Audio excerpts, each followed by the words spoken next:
සිදුවී ඇතිදේ අවබෝධ වුණා. පටාචාරාව හදදී දරුවන් දෙදෙනාට රැගෙන සරත් නුවරට යාමට පිටත් වී අචිරවතී නදිය අසලට පැමිණියා.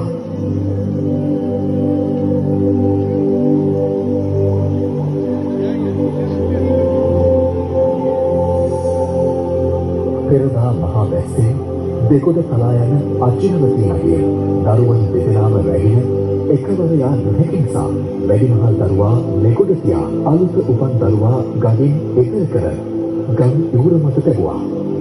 අනිත් දරුවා රැගෙන ඒමට නැවත ගඟට බැසගත් ඇය බියරැලි නගමින් පහළ බසින ගඟ මැදට පැමිණියා. අලුත උපන් වේලු දරුවා දුක අහසෙහි පියාසර කරන උකුස්සෙකු පුංචි දරුවා රැගෙන අහසටම පියාසර කළා.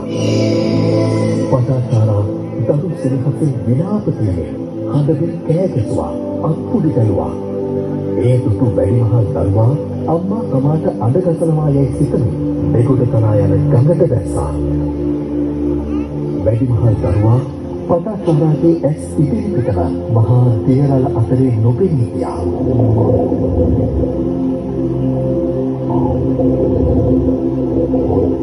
දරු දෙදෙනා ස්වාමියාත් අහිමිව උමතුමු පටාචාරා හදමින් සැරත් නුවර දෙසට දිව ගියා.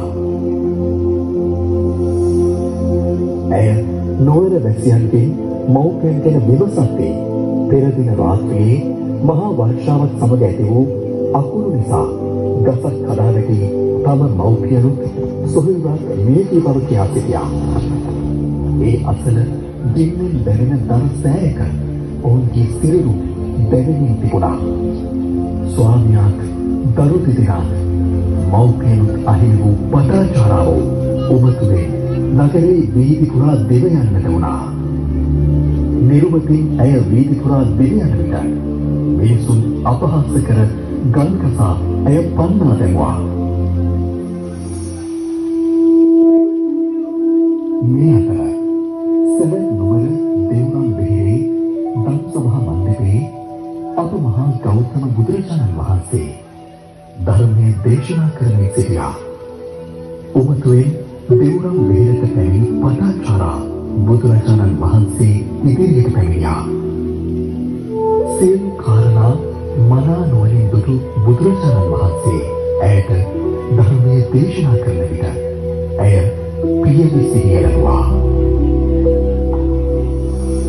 ජීවිතයේ ඇති යථා ස්වභාවයක් අනියත බවත් ධර්මයේ තුලින් වටහාගත් පටාචාරාව ගෞතම බුදුසසුනේ පැවිදි බව ලබා උතුම් අරිහත් ඵලය සාක්ෂාත් කරගත්තා. එනිම ගෞතම බුදුසසුනේ විනයධර භික්ෂුණීන් වහන්සේලා අතර අගතනතුරු ලබන්නක් පටාචාරා රහත් මෙහෙණින් වහන්සේ වාක්‍යවන්ත වුණා.